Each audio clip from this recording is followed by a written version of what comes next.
인생은 언제 어디서 누구를 만나느냐에 따라서 인생의 희비가 달라집니다. 만남의 대상에 따라서 슬픔과 기쁨, 평안과 고통, 성공과 실패, 행복과 불행, 또 축복과 저주, 천국과 지옥으로 나뉘어집니다. 시인 정채봉 씨가 처음의 마음으로 돌아가라는 글에서 5 종류의 만남을 소개했는데 이렇게 한번 전해보겠습니다. 첫째, 생선과 같은 만남. 생선은 오래 두고 만날수록 비린내가 나고 악취가 나는 나쁜 만남이다. 또 두 번째는 꽃송이와 같은 만남. 꽃송이는 활짝 피었을 때는 환호하다가 꽃이 시들면은 버리는 조심스러운 만남이다. 셋째는 건전지와 같은 만남. 건전지는 힘이 있을 때는 사용하다가 힘이 없으면은 갈아치우는 비참한 만남이다. 넷째는 지우개와 같은 만남. 지우개는 자신을 희생하지만 그 역할이 오래가지 않는 안타까운 만남이다. 다섯 번째, 손수건과 같은 만남. 손수건은 힘들 때는 땀을 닦아주고 슬플 때는 눈물을 닦아주고 또 감기에 걸렸을 때 기침할 때 콧물을 닦아주는 바로 아름다운 만남이다 라는 것입니다. 그런데 이런 만남의 이야기가 오늘 성경에 있습니다. 요한복음 8장에 가늠하다가 현장에 잡힌 여자가 모세의 율법에 따르면 돌에 맞아 죽을 그런 운명입니다. 그런데 그 여자를 바리새인과 서기관들이 예수님께 데리고 왔습니다. 선생님은 어떻게 하시겠습니까? 라고 하면서 이 여자를 앞에 두고 예수님에게 질문을 합니다. 이 질문은 아주 고약한 질문입니다. 생선같이 비린내가 나는 질문입니다. 왜냐하면 예수님이 뭐라고 말씀하시냐에 따라서 이러지도 못하고 저러지도 못하도록 올무에 걸려 넘어지게 하려는 그런 음모가 깔려있는 그런 질문인 것입니다.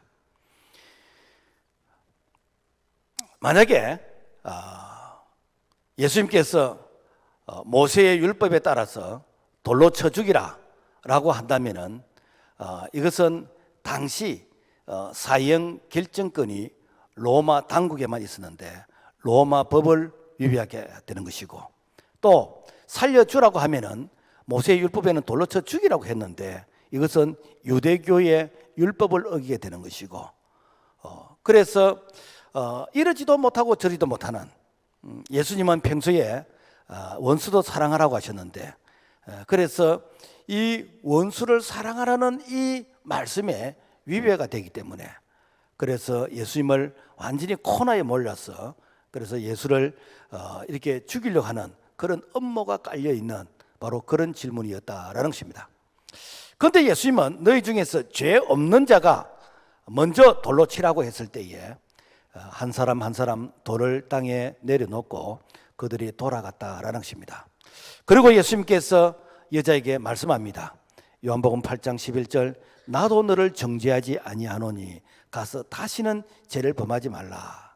이 가늠하다가 현장에 잡힌 이 여인이 예수님을 만남으로 죽을 운명이 살게 되어지고 그 슬픔이 기쁨이 되어지는, 그야말로 흐르는 눈물을 닦아주는 손수건과 같은 그런 만남이 바로 예수님과의 만남이었다라는 것입니다. 여러분, 우리는 이 만남에 대한 가치를 얼마나 알고 있는가? 유명한 화가 피카소가 작품을 경매했는데 그 작품이 경매장에서 293억 원에 팔렸습니다. 도대체 무슨 작품일까? 사진 한번 보여주세요. 저 사진은 1943년 어느 가을에 피카소가 산책을 하다가 길가에 그 버려져 있는 이 자전거 한 대를 주어서 자전거에 그 안장을 떼고 핸들을 거꾸로 붙여서 이름을 이렇게 붙였습니다. 항소머리다. 사실은 버려진 쓰레기인데 이 쓰레기를 피카소의 손에 들려지게 되니까 이것이 작품이 되어졌는데, 그래서 이 항소머리라는 이러한 이름으로서 이 작품을 만들다 보니까 293억 원의 그런 가치가 있는 작품이 되었다라는 것입니다. 인생은 누구를 만났느냐에 따라서 가치가 달라집니다. 과거 우리가 예수님을 만나기 전에는 그야말로 쓰레기 같은 이 자전거보다도 못한 그야말로 마귀의 모습으로서, 마귀의 종으로서 그야말로 어느 누구도 그들도 보지 않는 그런 비참한 모습이었습니다. 그런데 예수님을 만난 이후로 예수님께서 우리를 명품으로 만들어 가시는데, 그래서 욥기 23장 10절에 보면은 내가 가는 길을 그가 아시나니 그가 나를 단련하신 후에는 내가 순금같이 되어 나오리라. 앞전 성경에는 정금같이 되어 나오리라. 그야말로 아무런 쓸모가 없는 우리를 예수님께서 따듬어서 순금, 정금 같은 모습으로 우리를 작품을 만드시겠다라는 것입니다. 이것이 예수님을 만났을 때 우리가 존경받는 것이고, 예수님 때문에 우리가 가치 있는 그런 인생을 살게 되어졌다라는 것입니다. 미국의 42대 클린턴 대통령이 부인 힐러리 여사와 함께 주유소에서 기름을 넣는데, 그 주유소는 전 힐러리 여사의 남친이 운영하는 주유소였습니다. 그래서 클린턴이 하는 말이, 당신이 나를 만나지 않았다면 지금쯤 이 주유소에서 기름을 넣고 있었겠지라고 하면서 비웃었습니다. 그랬더니 힐러리 여사가 하는 말이, 저 사람이 나를 만났더라면 지금쯤 백악관에서 있었겠지라고 이렇게 말을 맞받아쳤답니다. 무슨 얘기입니까? 우리는 예수님을 만나기 전에는 허물과 죄로 죽었던 본질상 진노의 자녀였습니다. 그런데 예수님을 만난 이후로 예수님의 그 십자가의 그 보혈의 피, 예수님께서 십자가의 대속의 죽음으로 말미암아 우리를 억만 가지 죄악 가운데서 건져주시고 우리를 하나님의 자녀가 되게 하시면서 우리가 천국 백성으로 살아갈 수 있도록, 그래서 베드로전서 2장 9절 너희는 택하신 족속이요 왕같은 제사장들이요 거룩한 나라이요 그의 소유가 된 백성이니, 그래서 누구를 만나냐에 따라서 우리 인생의 가치가 달라진다라는 것입니다. 그러므로 말미암아 우리가 이 만남에 대해서 그 가치를 좀 생각하고, 그래서 기도할 때에 그냥 하나님 사업 잘 되게 해주세요, 건강하게 해주세요, 자녀들 공부 잘하고 출시하게 해주세요, 이거 아무리 이렇게 기도해도 만남이 그야말로 불행해져 버리면 이 모든 것들이 소용이 없다는 것입니다. 그래서 우리는 어릴 때부터 자녀들 뿐만 아니라 나 자신도 이렇게 만남의 축복을 기도하는 지혜로운 자가 되기를 주님의 이름으로 축복합니다. 자, 그렇다면 세상은 만남의 장이다라는 것입니다. 운명적인 만남이 있습니다. 우리는 태어나자마자 부모님을 만나고 그리고 내 형제 자매를 만나게 되집니다. 부모님이 누구냐에 따라서 우리의 신분의 가치가 달라집니다. 내가 한국 사람의 국적이 되기도 하고, 북한 사람의 국적이 되기도 하고, 또 미국 사람의 국적이 되기도 하고, 저 소말리아 이렇게 나라의 국적의 사람이 되기도 합니다. 그래서 어느 나라 국적이냐에 따라서 여러분 대우가 달라집니다. 우리가 해외 여행을 해보면요, 그 나라 국격에 따라서 이미그레이션 수속을 할 때 사실은 자존심이 상하기도 하고 아주 떳떳하게 그 수속을 통과하는 이런 경우를 우리가 들어 경험해 보게 되어집니다. 또 부모님의 그 성씨에 따라서 내가 김씨가 되어지고 박씨가 되어지고 이씨가 되어지고 그래서 남자 여자가 결정이 되어집니다. 자, 부모님과 만남은 우리의 선택사항이 아니었습니다. 우리가 결정할 문제가 아니었습니다. 이거는 운명적인 만남입니다. 우리 탈북자들이 우리 교회 최근에 좀 많이 오시는데, 탈북자들의 얘기를 들어보면은 북한에서 태어났다는 그 이유 때문에 내가 자유를 잃고 인권을 잃고 태어나면서부터 춥고 배고픔을 겪어야 되지는, 참 군대에 가도 10년 이상 군대 생활하게 되지는, 그래서 이러한 고통을 겪게 되진다는 것입니다. 이거는 나의 잘못도 아니고 그리고 나의 실수도 아닙니다. 또한 부모님을 원망할 필요도 없어요. 왜? 부모님도 역시 시대의 피해자이기 때문에. 그래서 참 우리의 선택상은 아니지만은 내가 어디에서 태어났느냐, 내가 누구를 만났느냐, 이것은 나의 결정권이 전혀 없습니다. 그래서 내가 부모님을 잘못 만나서 내가 힘들게 어렵게 산다. 부모님도 그 시대 피해자요. 그래서 성경은 부모님을 위로하고 공경하라라고 말씀하고 있습니다. 에베소서 6장 2절, 내 아버지와 어머니를 공경하라. 이것은 약속이 있는 첫 계명이니 이로써 너가 잘되고 땅에서 장수하리라. 그래서 이 운명은 우리의 선택과 결정사항이 아니기 때문에 이거 가지고 신세 타령하지 말고 이것은 받아들여야 되는 것이고 이것은 우리가 하나님 앞에서 극복해야 될 문제이다라는 것입니다. 그 다음에 선택적인 만남이 있습니다. 이거는 스승과 제자의 만남, 스승과 학생의 만남입니다. 내 생애에 좋은 선생님을 만난다는 거, 이거는 복 중에 복입니다. 부모님이 날라주시고 길러주신 분이라면 스승은 우리의 인격의 성장과 성숙과 지식을 가르쳐 주시는 분이다라는 것입니다. 그러므로 훌륭한 선생님을 만난다라는 것은 내가 훌륭한 사람이 될 수 있는 그런 가능성에 내가 접근하게 되어진다라는 것입니다. 1880년 미국의 헬렌 켈러는 태어난 지 19개월 만에 열병으로 시각장애, 청각장애, 그리고 언어장애까지 왔습니다. 어린 시절에 내가 이런 삼중고의 이런 장애를 겪다 보니까 희망이 없어지는 거예요.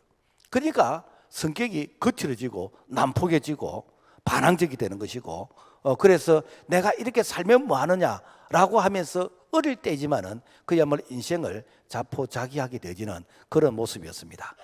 자, 이런 헬렌 켈러에게 7살 때 앤 설리반 이 선생님이 가정교사로 이 헬렌 켈러를 맡아서 가르치게 되어졌습니다. 그래서 성격이 점점점 온유하게 되어지고 나중에는 앤 설리반 선생님을 통해서 이 미국의 하버드 대학을 이렇게 나오면서 교육학 박사, 철학 박사, 인문학 박사 학위를 받고 5개 국어에 능통하게 되어지고 그리고 교육가로서 사회운동가로서 장애인 인권 운동가로서 이런 성공적인 인생의 삶을 살게 되어졌다라는 것입니다. 그렇다면 이 앤 설리반은 어떤 사람일까? 앤 설리반에게도 정말 훌륭한 선생님이 있었기 때문에 이런 일을 할 수 있었다는 것이죠. 앤 설리반이 어릴 적 어머니가 일찍 세상을 떠나게 되어지고 아버지는 이렇게 참 인생을 좀 비관하는 알코올 중독자가 되어졌고 그리고 남동생이 있었는데 이 남동생은 불우한 가정에서 어릴 때 그야말로 세상을 떠나게 되어지는 이런 가정에서 그래서 이 앤 설리반은 내가 이런 가정에서 무슨 희망이 있는가? 그래서 자살의 충동을 느끼고 그야말로 자해를 하면서 그래서 정신적으로 완전히 피폐한 이런 가운데서 그래서 지하 독방에 수감되어져서 참 죽을 날만 기다리는 그런 소망이 없는 그런 인생을 살게 되어졌습니다. 이때에 어느 누구도 치료를 이렇게 참 이렇게 거부하는 방치되어 있는 이런 때에 아주 나이가 많은 노 간호사 로라라는 이 간호사가 이 앤 설리반을 돌보게 되어집니다. 기도해 주게 되는 것이고 어머니의 마음으로서 품어주게 되는 것이고 그래서 지극한 돌봄을 통해서 다시 시력이 회복이 되어지고 그리고 다시 이렇게 정신적으로 육체적으로 영적으로 회복이 되어졌습니다. 그래서 앤 설리반이 회복이 되고 보니까 와, 내가 이런 엄청난 은혜를 받았는데 내가 이 은혜를 누구에게 갚을까? 이렇게 해서 헬렌 켈러를 도왔던 바로 그 스승의 모습이 아주 훌륭한 유명한 헬렌 켈러의 그런 인물을 만들어내게 되었다라는 것입니다. 여러분, 우리가 자녀를 위해서 무슨 기도를 합니까? 여러분요, 자녀를 뭐 공부 잘하게 해주세요.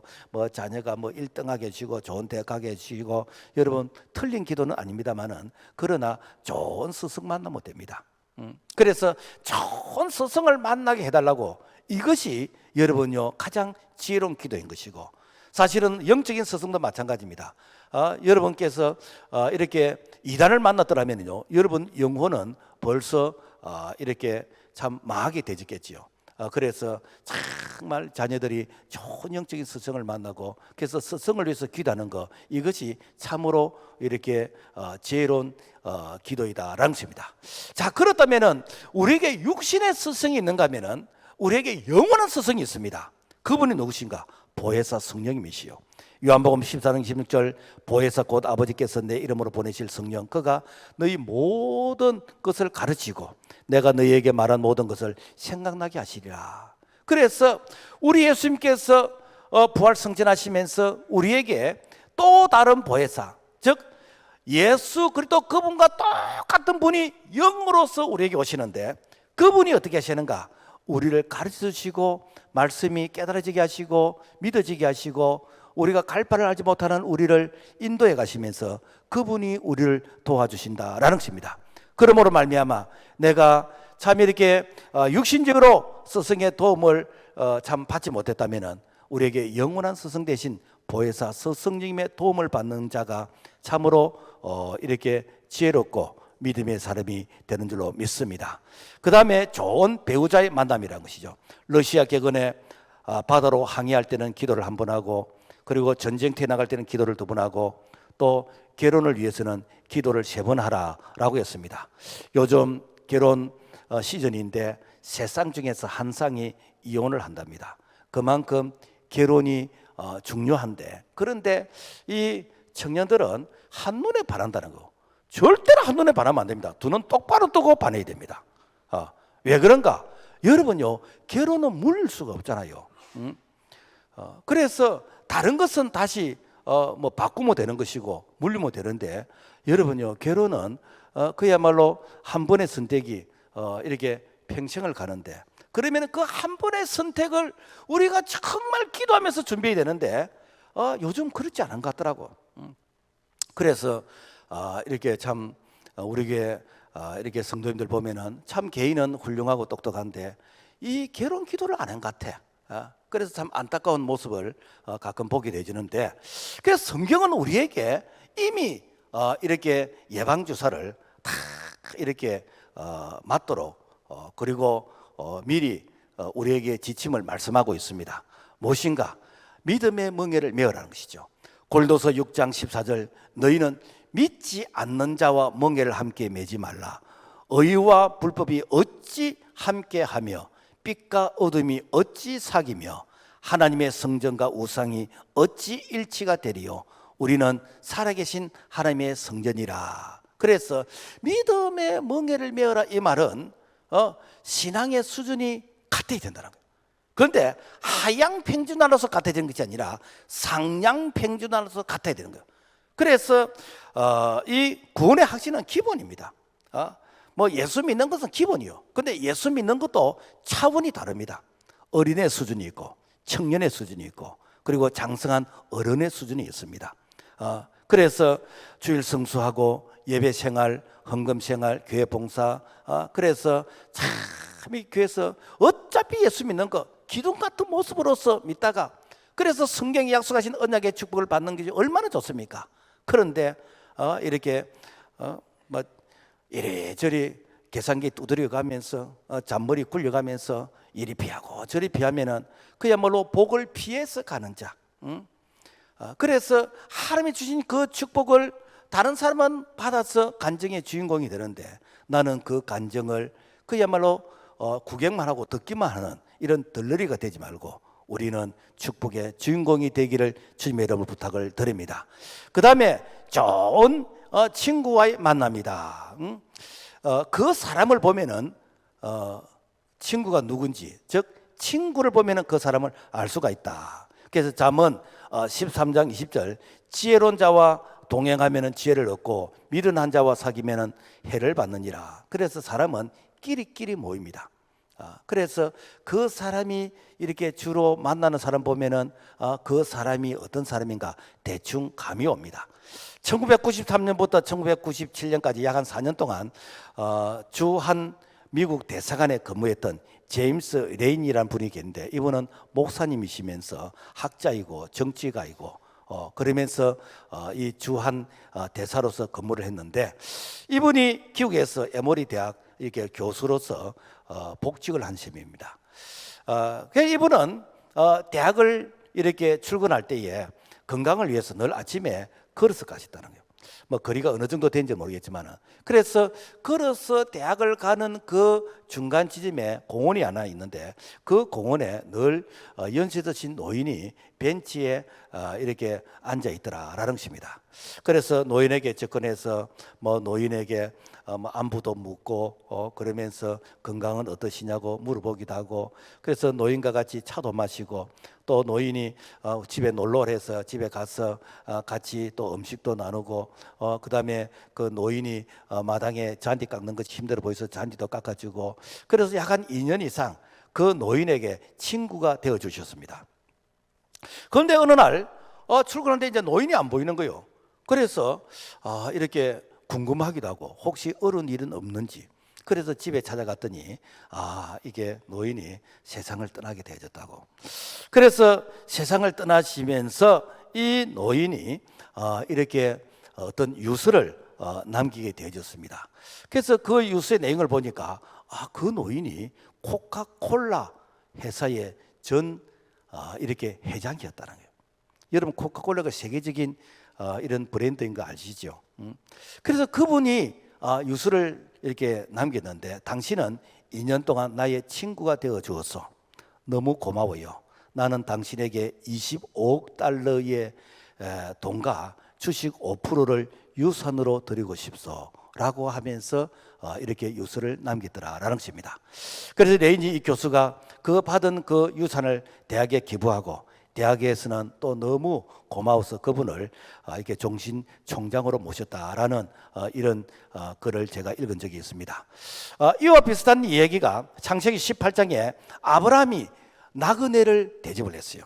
그 아브라함 시대, 뭐 지금도 중동 지역은 사실 황량한 그런 사막이잖아요. 그러니까 이렇게 뭐 나그네가 문을 두드릴 때 내가 이렇게 도와주지 않으면 그 나그네는 이렇게 숙식을 해결할 수 있는 그런 다른 대안이 없어요. 그런데 이 나그네를 아브라함이 어떻게 하는가, 극진히 대접을 했습니다. 나중에 알고 보니까 이분이 천사였어요. 그래서 내가 부지 중에 천사를 대접을 했어. 그래서 이 천사가 가면서 하는 말이, 내년 이맘때쯤 되어지면 당신의 집에 아들이 있을 것입니다. 그래서 내년 이맘때, 즉 100세에 이 아브라함이 아들 이삭을 낳게 되지는, 아내 사라가 90세에서 이삭을 낳게 되지는 그런 축복을 얻게 되어졌다라는 것입니다. 여러분요, 이처럼 진솔한 만남은 인생의 운명이 바뀌게 됩니다. 자, 그렇다면 왜 우리는 이런 진솔한 만남, 진솔한 이런 친구가 없을까? 친구는 나의 유익이 아니라 상대방의 유익을 위해서 친구가 되어주는 것이요. 오늘 우리가 친구 없는 것은 자꾸만 남을 이용하려고 그럽니다. 자꾸만 남을 속여서 내가 뭔가 얻으려고 합니다. 여러분, 그러면요 친구가 되지도 않을 뿐 아니라 그 기쁜 마음을 나눌 수가 없습니다. 그래서 우리가 친구라고 하면서 이렇게 다툼이 있고 그리고 갈등이 생기는 이유는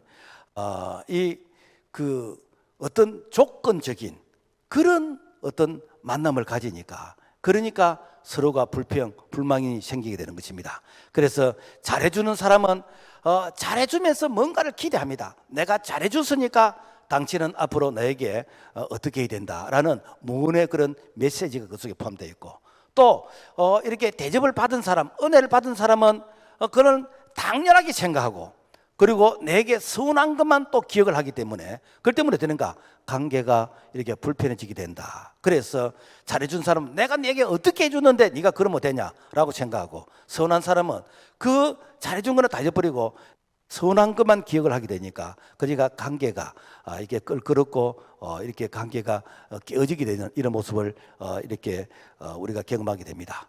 그런데 이 아주 좋았던 이런 관계의 모델이 있습니다. 어떤 모델인가?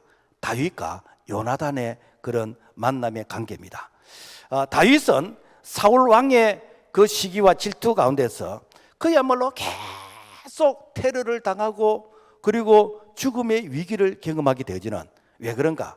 이 다윗의 인기가 사울 왕의 인기보다 더 높았거든요. 그러니까 사울 왕이 내가 왕인데 내가 인기를 얻고 내가 백성들부터 존경받아야 되는데 저 다윗 때문에 내 이름이 가려지는 거라. 그래서 다윗을 죽이야 내가 다시 인기를 회복할 수 있겠다라고 생각하고 끊임없이 다윗을 죽이려고 그런 거예요. 그럴 때마다 어때는가?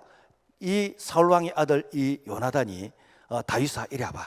우리 아버지가 너를 죽이려고 그러는데 빨리 도망가라. 응?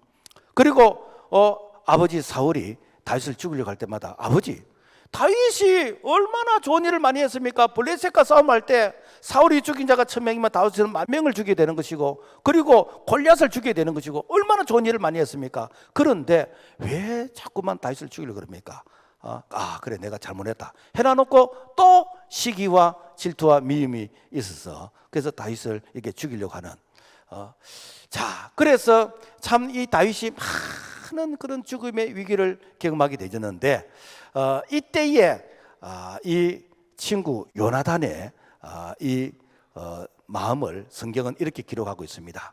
사무엘상 20장 17절 다윗에 대한 요나단의 사랑이 자기 생명을 사랑함 같이 그를 사랑함이었더라.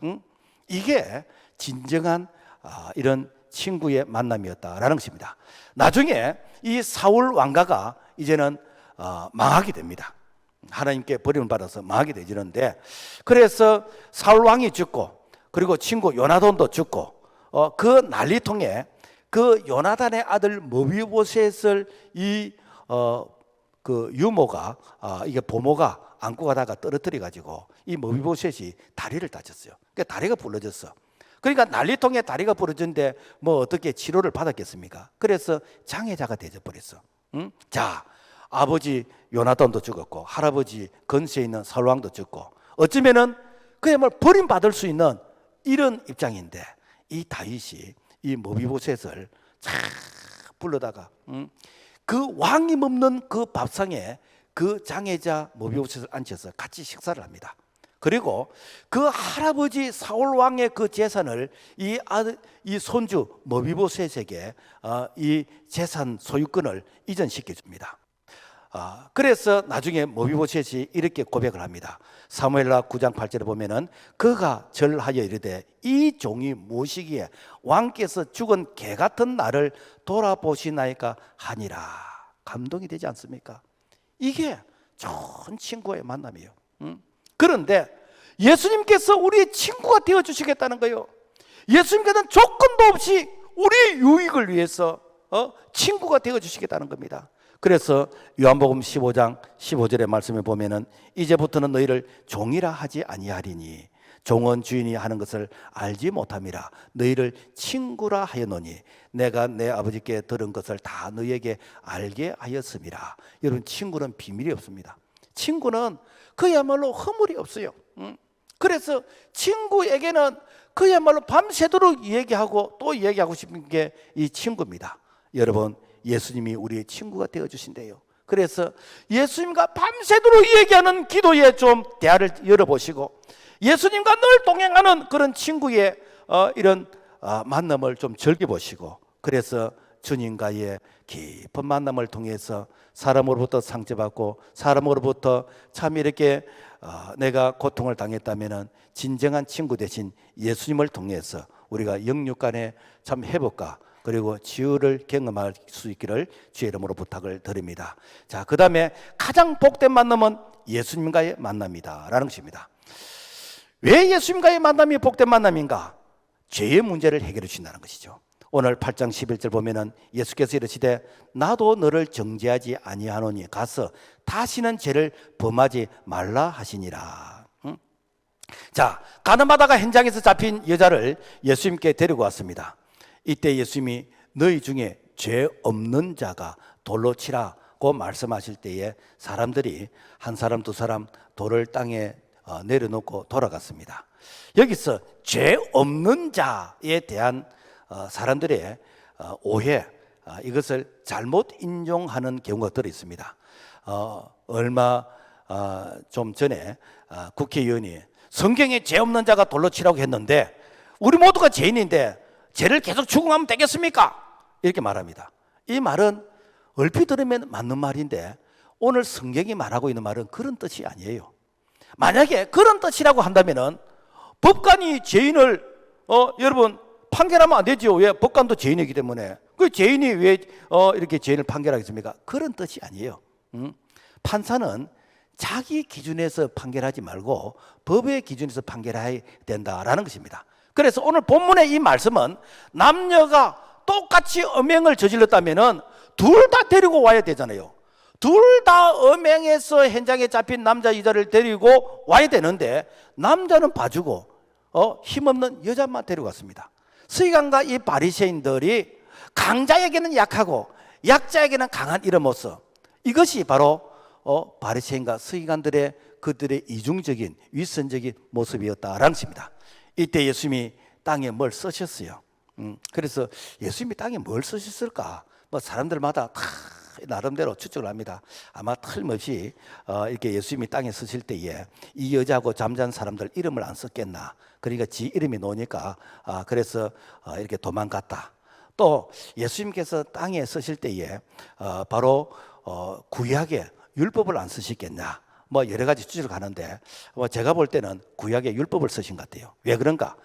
레위기 20장 10절의 말씀 보면은 누구든지 남의 아내와 간음하는 자 곧 그 이웃의 아내와 간음한 자는 그 간부 남자와 그 음부 여자를 반드시 죽일지니라. 그래서 모세의 율법에 의하면은 간음한 남자와 여자 둘 다 죽이라는 것입니다. 서기관과 바리새인들은 남자는 봐주고 여자만 죽이러 갑니다. 이때 예수님께서 누구든지 죄 없는 자가 먼저 돌로 치라 라고 했을 때에 그들의 양심이 가책을 느꼈다는 거예요. 야, 우리가 이렇게 하면 안 되지 라고 하면서 양심에 가책을 냈다는 거예요. 여러분, 서기관들과 바리새인들이 뭘 잘못했습니까? 자기의 기준에 의해서 정죄했습니다. 그러니까 하나님의 말씀 율법의 기준에 의해서 정죄한 것이 아니라 자기의 이해관계, 자기의 어떤 느낌, 자기의 감정에 의해서 그 여자를 죽이려고 했던 것이 바로 서기관들과 바리새인들의 잘못이었다라는 것입니다. 여러분, 오늘날 교회 공동체의 갈등은 진리 문제가 아닙니다. 진리 문제라면 우리가 순교하면서까지 우리가 싸워야 됩니다. 그런데 대부분 느낌과 감정과 그리고 자신의 어떤 알고 있는 방법, 경험 이것을 주장하기 때문에 어떤 갈등이 생기는 거예요. 그래서 우리가 교회를 섬기면서 진리 하나님의 말씀이 잘못됐다 그러면은 이것은 분명히 우리가 그야말로 순교할 그런 각오로서 잘못됐다고 얘기해야 되죠. 그러나 나머지는 무엇인가? 다 방법이에요. 이 방법은 100사람 모아놓으면 100사람 다 다릅니다. 이 방법과 느낌은 다 다릅니다. 그러면은 우리가 어떻게 이 문제를 해결해야 되는가? 서로가 참 이렇게 합의하면은 이렇게 만장일치라면 그대로 하면 되는데 이 마음이 나눠지고 이래야 된다 저래야 된다 마음이 나눠지면 어떻게 하는가? 그럴 때는 리더가 하자는 대로 하면은 그야말로 아무 탈이 없어. 왜? 누가 해도 마찬가지입니다. 누가 해도 편리하고 불편하고 빨리 가고 늦게 가고 손해를 좀 적게 보고 많이 보고 그밖에 차이가 없습니다. 그래서 고린도서 14장 33절 말씀 보면은 하나님은 무질서의 하나님이 아니시요 오직 합병의 하나님이시라. 모든 것을 품위 있게 하고 질서 있게 하라. 이것이 바로 하나님께서 오늘 우리에게 즉 진리의 문제가 아닌 그리고 방법과 느낌을 가지고 다투는 자들에게 우리에게 주는 교훈의 말씀이다라는 것입니다. 자, 그 다음에 예수님은 실수한 자를 배려하신다는 것이요. 가늠하다가 현장에 잡힌 여자를 서기관들과 이 바리새인들이 이 여자를 끌고 오면서 뭐라 하는가? 이 여자라고 말합니다. 또 5절에 보면은 이러한 여자라고 말합니다. 이 말은 이 여자는 가늠한 여자이기 때문에 나쁜 여자입니다라는 우리가 말할 때 저 사람 할 때 그 사람 속에는 그 사람의 어떤 잘못한 것이 다 포함되어 있는 그런 지칭을 얘기하는 것이죠. 그런데 똑같은 그런 참 이렇게 입장에 있는 이 여자를 예수님은 뭐라고 말하는가? 여자여라고 하고 있습니다. 여기서 여자여라는 이 말은 예수님께서 예수의 어머니 마리아를 부를 때 여자여라고 불렀습니다.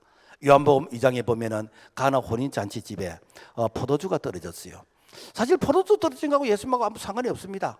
그런데 너무 그 집에 포도주가 떨어지지 안타까워서 예수의 어머니 마리아가 예수님에게 이 집에 포도주가 떨어졌단다라고 얘기합니다. 이때 예수님이 그 마리아를 향해서 여자여 나와 무슨 상관이 있나이까? 이 말은 아주 이렇게 온유한 이런 마음으로서 어머니 이해가 되는데 뭐 내가 책임져야 될 부분은 아니잖아요 라고 하는 아주 부드러운 이런 표현입니다. 우리가 성경에서 이와 비슷한 이런 경우가 있습니다. 예수님의 이 수제자 이 베드로가 예수님을 배신했잖아요. 나는 저 예수 모른다, 저자고 맹세하면서까지 예수 모른다 라고 했던 그 이렇게 베드로, 사실은 배신자 베드로잖아요. 그죠? 배신자. 그래서 예수님께서 부활하시고 이 배신자 베드로 너 잘 만났다 이렇게 해야 되는데 예수님이 뭐라고 말씀하시는가? 요한의 아들 시몬아 이렇게 부릅니다. 이 말은 뭔가 하면은 요한의 아들 시몬은 이 베드로가 어릴 적에 부모님이 불러주던 이름이에요. 부모님이 어릴 적에 사랑하는 이 시몬아라고 부를 때 그 인자한 그 어머니의 마음, 그 아버지의 마음, 그 인자한 부모님의 그 마음으로 베드로를 불러주는 거예요. 그러니까 베드로가 쪼려가지고 긴장하고 있는데 야 배신자 베드로 이렇게 해도 자기는 할 말이 없어. 그런데 요한의 아들 시몬아 이렇게 부르니까 그야말로 베드로가 막 마음이 감동이 오는 거예요. 내가 주님을 사랑하는 주님 아시는데 왜 나에게 이렇게 물어봅니까? 그야말로 이 베드로의 그 참 동심의 그 마음을 예수님께서 터치하시는 것이요. 이런 얘기가 구약에도 있습니다. 야곱의 이름이 뭡니까? 사기꾼이잖아요. 사기꾼. 그래서 일평생 야곱의 이름대로 사기꾼의 그런 인생을 살았습니다. 그런데 야복강에서 야곱이 이러지도 못하고 저러지도 못하고 밤새도록 참 하나님과 씨름하다시피 기도하시면서 그러면서 야곱이 한두 배를 이제는 다치게 됐는데 이때 이제는 네가 야곱이라 하지 말고 이스라엘이라 해라. 내가 이제부터는 너를 야곱이라고 부르지 않고 이스라엘이라고 부르겠다. 이스라엘 무엇이죠? 하나님과 괴로워서 이겼다. 이제는 네가 하나님과 네가 육박진으로 이긴 게 아니라 네가 하나님께 기도로서 네가 믿음으로써 하나님의 마음을 네가 참 이렇게 감동시켰는데 이제부터는 이스라엘을 해라. 이게 바로 하나님이 우리를 새롭게 불러주시는 이름이다 라는 것입니다. 그래서 하나님은 우리를 향해서 이렇게 요한의 아들 시몬아라고 부르고 이스라엘이라고 불러주시는데 마귀는 그렇게 안 해요. 마귀는 이 여자야, 이 베드로야, 이 야고바 라고 하면서 우리의 과거의 잘못된 것을 지적하면서 부릅니다. 이러한 내용이 구약에서 제사장 여호수아가 제사장의 이 옷은 늘 정결하고 깨끗해야 됩니다. 그런데 제사장의 옷이 더러워요. 그러니까 사탄이 하나님께 고자질을 합니다. 하나님, 제사장의 옷이 더러운데 저 제사장 자격이 있습니까? 라고 하면서 이 사탄이 이제 하나님 앞에서 이렇게 고발을 합니다. 이때 스가랴 3장 2절에 뭐라고 말씀하시는 거니까 여호와께서 사탄에게 이르시되 사탄아 여호와께서 너를 책망하노라. 이는 불에서 꺼낸 거슬린 나무가 아니냐. 무엇인가? 불에서 거슬린 나무는 닦으면 된다. 불에 거슬린 이 금은 닦으면 빛나는 금화가 된다.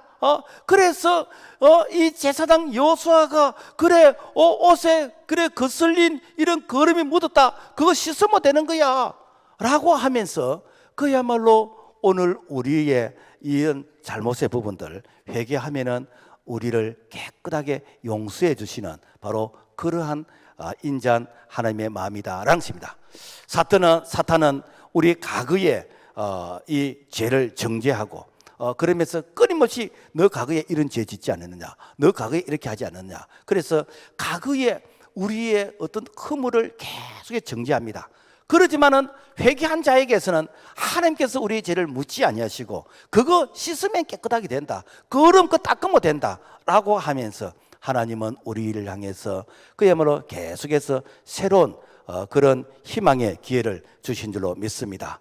그래서 예수를 만나게 되면은 우리에게 새로운 기회가 주어지는데 이 요한복음 8장 10절에서부터 말씀 보면은 예수께서 여자여 너를 고발하던 그들이 어디에 있느냐, 나도 너를 정죄하지 아니하노니 가서 다시는 죄를 범하지 말라 하시니라. 사탄은 끊임없이 우리를 향해서 고발합니다. 하나님, 저 아무개요 이 자격 없습니다. 저 아무개 직분자요 자격 없습니다. 자격 없습니다. 이렇게 고발합니다. 그래서 우리가 그 죄의 올무리에 걸려 넘어지게 합니다. 이때 우리는 어떻게 됩니까? 그 마귀를 향해서 따지고 대항하면요, 그 마귀의 그 올무에 같이 내가 걸리게 됩니다. 이럴 때 우리는 하나님 앞에 나와야 됩니다. 이럴 때 우리는 주님 앞에 나와야 됩니다. 주님은 우리의 실수와 실패, 고통과 멍해, 이런 모든 것을 해결해 주실 수 있는 분은 오직 예수 그리스도 그분밖에 없다라는 것이죠. 그래서 수고하고 무거운 짐자들아 다 내게로 오라, 내가 너희를 쉬게 하리라 라고 하십니다. 그래서 주님 앞에 와서 주님 앞에서 우리가 간구하고 우리가 회개하는 그 기도는 기억질이 아니하신다 그래요. 동이 쇠서 뭔가 우리 죄가를 옮겨주면서 기억질 아니하신다. 그래서 우리 예수님은요, 건망증이 참 많으시대요. 왜 건망증이 많으시는가? 우리가 같은 죄를 반복해서 짓잖아요. 같은 죄를 100번 짓고 100번째 회개하면은 주님이 뭐라고 말씀하는가? 네 이번에 처음이지 이렇게 하는. 99번의 죄는 잊어버리시고 그 100번의 죄는 처음 짓는 죄로 보신다는 거예요. 이것이 주님이 우리를 용서해 주시는 주님의 건망증이다라는 것입니다. 그래서 마귀는 기억하지만은 예수님은 회개한 자에게 나는 네가 지금 무슨 기도를 하는지 내가 도무지 알지를 못하겠다. 그래, 그 죄를 처음 지었느냐? 라고 하시면서 늘 우리를 처음으로 이렇게 바라보신다라는 것입니다. 그래서 예레미야 30장 34절 내가 그들의 악행을 사하고 다시는 그 죄를 기억하지 아니하시라. 그러므로 우리는 예수 그리스도 그분 때문에 우리는 새 출발을 할 수 있는 그런 용기, 그런 우리가 참 희망을 가지게 되어졌다라는 것입니다. 그래서 고린도서 5장 17절 그런즉 누구든지 그리스도 안에 있으면 새로운 피조물이라. 이전 것은 지나갔으니 보라 새 것이 되었도다. 우리가 예수 그리스도 그분 때문에 우리가 새 출발하게 되는 것이고 그분 때문에 우리가 희망을 얻게 되어진다라는 것입니다. 말씀을 읽겠습니다. 산과 사람은 멀리서 봐야 아름답습니다. 뭐 금강산, 뭐 설악산 가까이서 보면요 돌산입니다. 사람도 여러분요 멀리서 볼 때 아름답지 가까이서 보면요 아주 쏘가지가 고약하고 이렇게 더러운 곳이 많이 보입니다. 그런데 우리 예수님은 가까이 가면 갈수록 예수의 향기가 드러납니다. 가까이 가면 갈수록 예수님은 우리의 땀을 닦아주시고 눈물을 닦아주시고 병든 자에게 그 고름과 그 콧물을 닦아주시는 손수 같은 만남이 바로 예수 그리스도 그분의 만남이시다라는 것입니다. 그래서 우리 예수님은 오라 라고 우리를 부르시면서 수고하고 무거운 자들아 다 내게로 오라 내가 너희를 쉬게 하리라 라고 하시면서 지금도 예수님이 우리를 초청하시고 예수님이 부르시는 그 부르심에 오늘 우리가 주님과의 깊은 그런 만남이 일평생 동안 동행할 수 있기를 주님의 이름으로 축복합니다. 하나님 아버지 감사합니다. 세상에 많고 많은 만남 때문에 울고 만남 때문에 괴로워하지만은 우리 주님과의 만남은 손수건과 같이 땀과 눈물과 우리의 콧물과 고름을 닦아주시는 주님과의 만남이 일평생 동안 깊어지게 하여 주시옵소서. 예수 이름으로 기도합니다. 아멘.